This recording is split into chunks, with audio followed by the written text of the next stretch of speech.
to the local news. A new study ranks Seattle as the second healthiest city in the nation. The study by personal finance website Wallet Hub compared more than 180 of the largest U.S. cities across 44 key metrics, from the cost of medical visits to fruit and vegetable consumption to fitness clubs per capita. Seattle came in second in the nation for green space as measured by parkland acreage per capita, hiking trails per capita, and number of bike riders and walkers. San Francisco ranked as the nation's healthiest city, with Seattle as a close second. Portland, Oregon was ranked as third healthiest. Seattle posted some impressive scores in individual areas as well, ranking first in the nation for its share of physically active adults and fourth for most running and walking trails per capita. The nation's least healthy city, according to the study, is Brownsville, Texas. Other cities ranking in the bottom 5 are Laredo, Texas, Gulfport, Mississippi, Shreveport, Louisiana, and Memphis, Tennessee. Gasworks Parks has been nominated as one of the best city parks in North America by USA Today. Gasworks Parks in Seattle's Wallingford neighborhood is known for its stunning views of Lake Union and downtown Seattle. The park joins 19 other city parks, including Balboa Park in San Diego and Forest Park in Portland, Oregon. USA Today says the parks were chosen with the help of a team of park and planning experts. Voting is now open to choose your favorite park. As of Sunday, Seattle is number 9 on the list. The top 10 parks will be announced on February 26. 4 men who were arrested after an online FBI sting focusing on adults who were trying to have sex with children were indicted by a federal grand jury, U.S. Attorney Brian T. Moran said on Friday. Officials said the investigation showed that some of the men had molested other children or collected images of child sex abuse before they were identified by the authorities. Case records show the men are accused of talking with undercover agents and officers on the internet in September and October of last year, with the intent to meet and sexually abuse children, some as young as 6 years old. The men were arrested and their phones and other electronic devices were seized, along with items which were to be used in the planned sexual assaults, documents say. Attempted enticement of a minor has a mandatory minimum sentence of 10 years in prison and a maximum sentence of up to life in prison. Possession of child pornography and assault on a federal officer both have sentences of up to 20 years in prison. U.S. Marshals arrested a man after a child claims he molested her and showed her sex toys and pornography while families gathered for a funeral. Paul Michael Jolson, 43, is now booked into the Benton County Jail after his arrest in Yakima County on Thursday. Court documents obtained by KEPR-TV News allege that Jolson molested the 13-year-old girl during a celebration of life at the end of January. Court documents say Jolson refused to speak with an investigator and asked for an attorney. His bail is set at $100,000.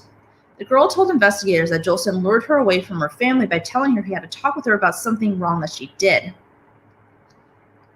1 person is dead and 3 others injured in a shooting at a suspected illegal after-hours club being run out of an apartment in Tacoma, police said. Officers responded around 2 a.m. Saturday to reports of a shooting at a business at the 3600 block of East McKinley Avenue. When police arrived, they found 3 adults with injuries. Medics started life-saving measures on one, but the man was declared dead at the scene. A 28-year-old man with serious injuries and a 32-year-old woman with non-life-threatening injuries was taken into the ambulance and then to the hospital. A 4th victim, a 34-year-old man, was also dropped off at the hospital in a private car. He had non-life-threatening injuries. Neighbors said they often heard loud music and partying at the apartment, but never could have imagined it would be the site of a fatal shooting. Lastly, in local news, the sluggish start to the vaccine rollout may be slowly improving in the coming weeks, and with a majority of the doses now going into mass vaccination sites, it's impacting the supplies some hospitals are receiving. So far, the state has been administered nearly 834,000 shots, roughly 72% of all doses that have been delivered. Of that number, 9% of the state's population has received 1 shot, while just 2% have received both. Cassie Sauer with the Washington State Hospital Association said, quote, "It's a really challenging situation, not just for hospitals, but for all vaccine providers. I'd say across the board, nobody has the amount of vaccine that they want," unquote. Recent moves have shifted the way vaccines are allocated and where they go. As of now, 36% are being sent to mass vaccination sites. Hospitals are getting 23%. The shift has forced appointment cancellations, with some hospitals pushing those who are eligible to one of those sites. This is the news on Rainier Avenue Radio.world. When we come up with national news, you'll hear about Houston honoring George Floyd and more. Stay tuned. Do you know what to do if you think you might have COVID-19? Or what to do if you know you've been exposed? Here's how you can help protect your community. Stay home if you're not feeling well. Even if you have mild symptoms. If you were in contact with someone who's sick, stay home while you watch for symptoms. Help may be available to get groceries and supplies. Get tested as soon as you can. Free testing may be available. Respond quickly when a contact tracer gets in touch. An interviewer will ask about people you've been in close contact with.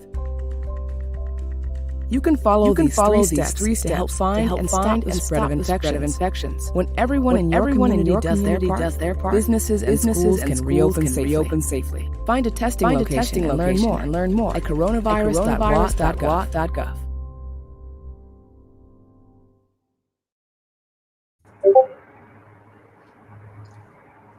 Welcome back to Rainier Avenue Radio.world. This is the national news.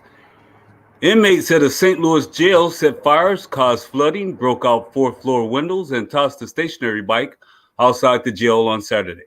In the latest disturbance over concerns about the coronavirus pandemic and restrictions that have limited visits and stalled court proceedings, according to the Associated Press. Jacob Long, spokesperson for Mayor Lyda Crewson, said dozens of law enforcement officers worked for hours before bringing the riot at the St. Louis Justice Center under control. Long also said about 115 inmates were involved and described the group as, quote, extremely violent and non-compliant, unquote. One corrections officer was treated and released for his injuries and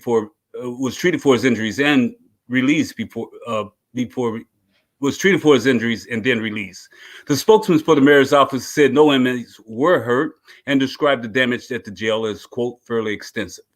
Jimmy Edwards, city director for public safety, said one of the issues that played a role in the mayhem was a locking problem that allows inmates to free themselves from their cells by tampering with the locks. The St. Louis Post-Dispatch reported that officials have been dealing with the problem since last December. In late December, early January, dozens of inmates were transferred from the downtown jail and into the St. Louis City Justice Center after two separate disturbances. Officials have said inmates were upset about the conditions in the jail amid the pandemic, although there were no confirmed cases of COVID-19 among the 633 people jailed at the St. Louis Justice Center as of Friday. Tensions have been simmering. Jacob Long said courts haven't been hearing cases in the 22nd Judicial Circuit. Their family visits have been restricted, but also they are acting out, and that this is the current situation. Chicago Mayor Lori Lightfoot announced in a press conference Sunday that, quote, at long last, unquote, a tentative agreement has been reached. According to ABC News, students will return to the classroom in stages, with pre-K students starting on February the 11th, kindergarten through 5th grades on March the 1st, and 6th through 8th grades on March the 8th. It's unclear when Chicago high school students will be slated to return to in-person learning. Public schools in Chicago have been fully remote since the pandemic began last spring. In San Francisco, teachers' unions have agreed to return to in-person learning when the city progresses to the red tier, California's second least restrictive level. The city is currently in the purple tier, the state's most restrictive mode in the reopening plan. Houston, Texas leaders unveiled a 2-block mural on Saturday dedicated to George Floyd and located directly in front of his alma mater, Jack Yates High School. Carl Davis, chairman for the Houston Society for Change, said during the dedication ceremony over the weekend, quote, "We come to celebrate the life and legacy of our hometown hero, Mr. George Floyd," unquote. 46-year-old Floyd, a black man, died in May after Minneapolis police knelt on his neck for over 8 minutes. The mural in George Floyd's honor was commissioned by Harris County Commissioner Rodney Ellis, the Houston Society for Change, and 88 CHUMP Chump a nonprofit activism organization that was created by George Floyd's teammates, according to CNN affiliate KPRC. Carl Davis called George Floyd's life a guiding light in the community, adding it was important that the mural be placed in front of the school to inspire students to give a voice to the struggle for social justice in Houston and the world. During the dedication ceremony, Rodney Ellis said it was especially important to have the unveiling during Black History Month. The mural was created by artist Jonah Elijah, who is also an alum of Yates High School, with help from other volunteers. According to Carl Davis, Elijah's work is known for capturing Black life in America and addressing controversial issues that affect the African American community. Houston Mayor Sylvester Turner said, quote, "This is another statement that the life and death of George Floyd is not in vain." The mayor goes on to say, quote, "Because of his life and death, reforms are being made all over the country, even right here in Houston. We're learning to do things better." Lawyers for Donald Trump are rejecting the House manager's case for convicting the former president, calling it unconstitutional, quote, "political theater," and urging the Senate to dismiss the case. According to NPR, in a brief filed today on the eve of Trump's second impeachment trial, his attorneys have presented an outline of their defense against the allegation that Donald Trump incited the deadly insurrection at the Capitol on January 6th. Lawyers for Trump, Bruce Castor Jr. and David Schoen, alleged that the Democratic-led effort to impeach and convict the former president is driven by, quote, "Trump derangement syndrome." The Senate is evenly split 50-50, Democrats and Republicans, which means House managers would need to persuade 17 GOP senators to vote to convict Trump. That appears unlikely, given that 45 Republicans voted last month that the trial would be unconstitutional since Trump is out of office. Many scholars dispute that notion and say that the trial is constitutional, and there is precedent for the Senate trying a former government official. Trump's lawyers also deny he incited the insurrection, which took place shortly after the then president spoke to his supporters and urged them to, quote, "fight like hell," unquote. Trump's lawyers go on to say Trump did not direct anyone to commit lawless actions.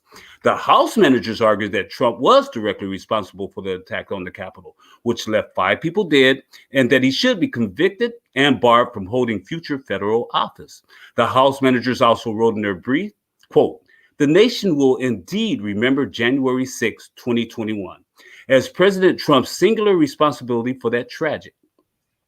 It is impossible to imagine the events of January 6 occurring without President Trump creating a powder keg, striking a match, and then seeking personal advantage from ensuing havoc." This is the news on Rainier Avenue Radio. When we return with global news, you'll hear about Myanmar's military defending of the coup and more. Stay tuned.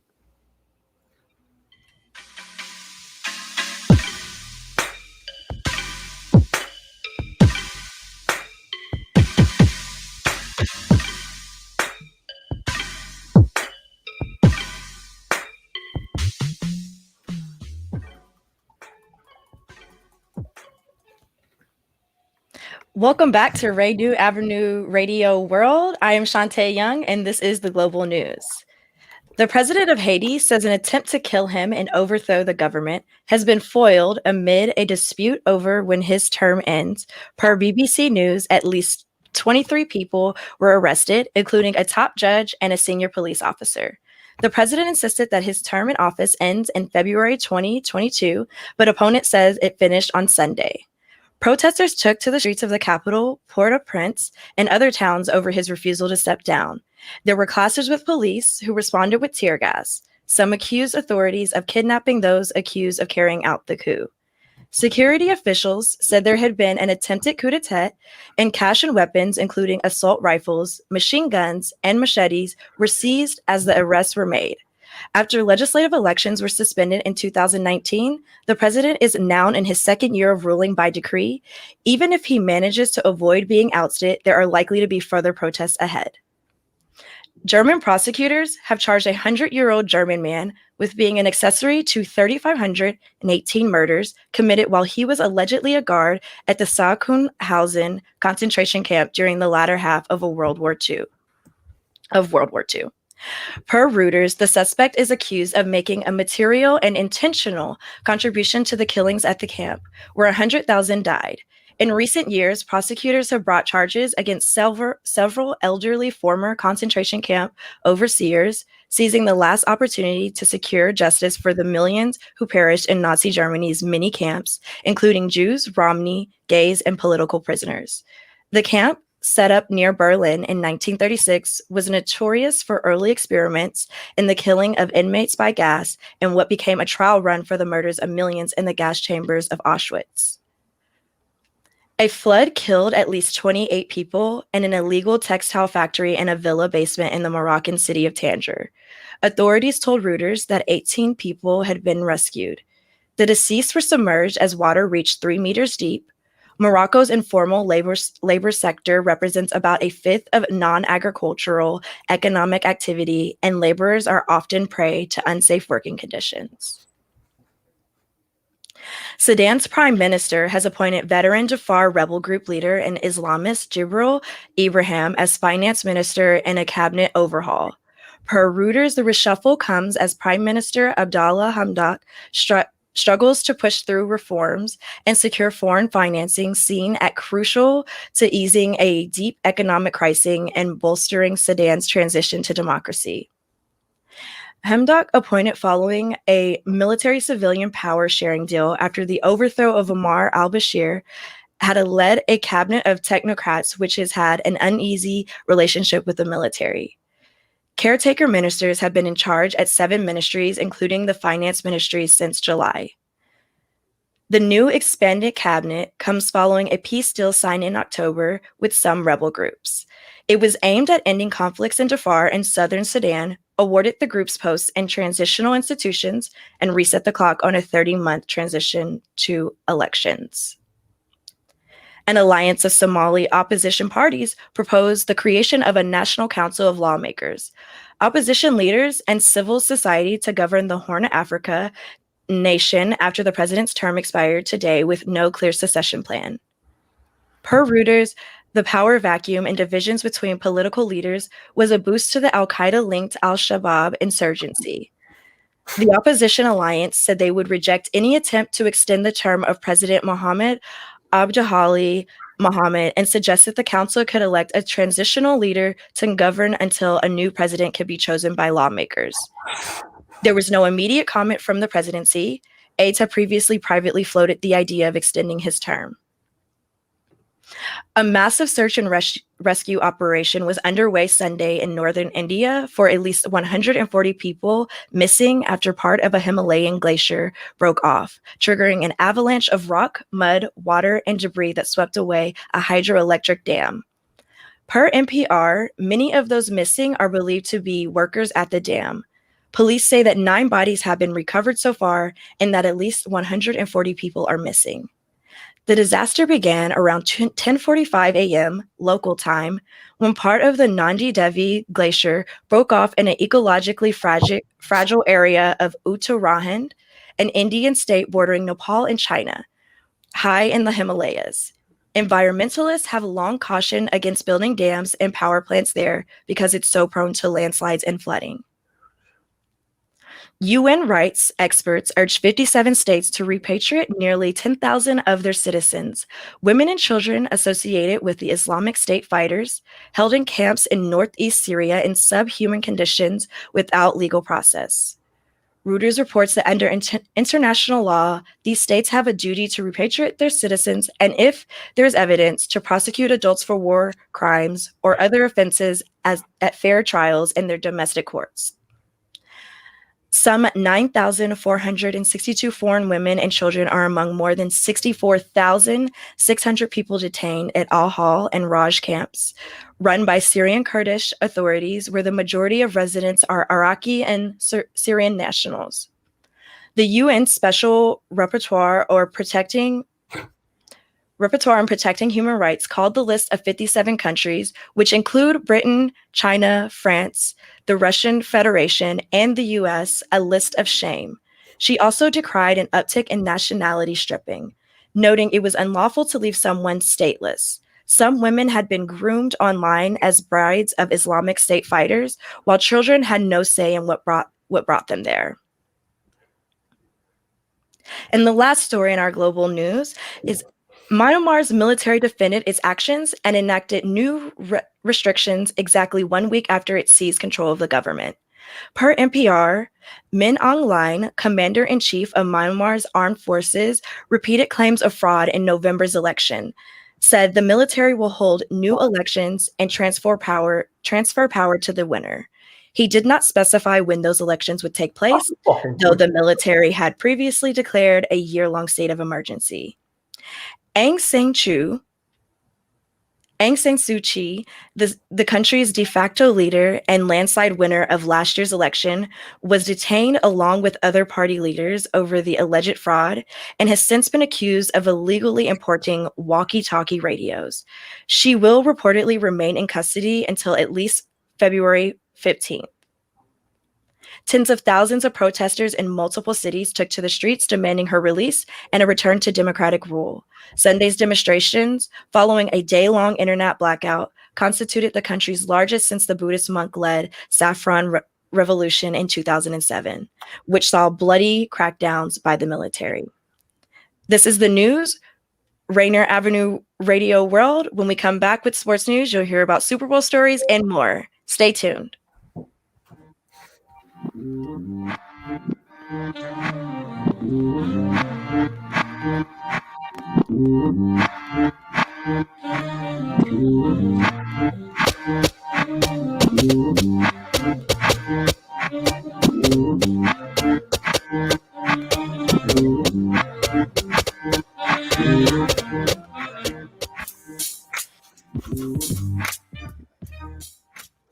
And welcome back to Rainier Avenue Radio World. This is the sports news. Set to become an unrestricted free agent in March, San Francisco 49ers cornerback Richard Sherman next National Football League stop is likely to be his last. Sherman, who will be 33 in March and has long maintained that he wants to play until he's 35, told Stephen A. Smith on his ESPN Plus show, Stephen A's World, on Monday that he intends to follow through on that plan and laid out what the rest of his National Football League career might look like. I only want to play 2 more seasons, Sherman said. I want to get on a competitive team. I think I still have a lot to give to the game. I still have a lot to that I want to accomplish, and I think I can go out there and help a defense come together like it should and reach their potential, reach their heights that the defenses that I've played on have reached. Indiana Pacers assistant coach Bill Bano has resigned, citing mental health sources told ESPN on Monday. Bano, 58, began a leave of absence 2 weeks ago and worked through terms of a departure with the organizations in recent days. Bano has privately described a need to step away from the pressures and workload of the NBA grind amid the pandemic, especially in the aftermath of multiple personal losses, including the loss of both parents. His mother died April 20th after being diagnosed with cancer. His father died in 2019. Bano also has lost multiple close friends in the course of the pandemic. Out a future return to coaching, sources said. Bano, an assistant coach with the Pacers since 2016, had worked under former coach Nate McMillan and remained on staff with the hiring of the franchise's new coach, Nate Jortgren. About 2 hours before the scheduled tip-off, Monday night men's basketball game between Miami and North Carolina and Chapel Hill was postponed, the ASCC announced. The decision came hours after the Daily Tar Heel, North Carolina's student newspaper, posted a Snapchat video that shows UNC standouts Day'Ron Sharp and Armando Bacot partying without masks on, along with other young people who also aren't wearing masks Saturday after UNC's 91-87 win over Duke. A source told ESPN that the video and the league's decision to postpone the game scheduled to begin 7 p.m. Eastern Time are connected. Andy Fledgergon, a league spokesman, referred to the ACC statesman when asked whether the video influenced the decision. He also said the ACC doesn't have any further information to provide. The postponement follows a meeting of personnel from both schools. With mutual concluded the game could not move forward today, the lead statement said. Now it's time to go over tonight's show plugs. Black History Month events. Rainier Avenue Radio has more upcoming events for Black History Month, so let's get into it. On Tuesday, the 9th of February, is Conversations in Black by Tina by Tech. From 5 to 6 p.m., guests Sini DeRocho, Glitz Incorporation, Shella Demure, and Unique Women's Coalition will talk about the Black trans movement. Also on Tuesday, 7:30 to 8 p.m., it's a Northwest Tap Connection Dance exhibition. On Wednesday at 8 p.m., it's a Tiffany Wilson live music performance from the historic Columbia Theater. Stay tuned to see what else we got in store. This has been the news on Rainier Avenue Radio.world. Thanks for watching, and we'll see you Wednesday. Stay safe.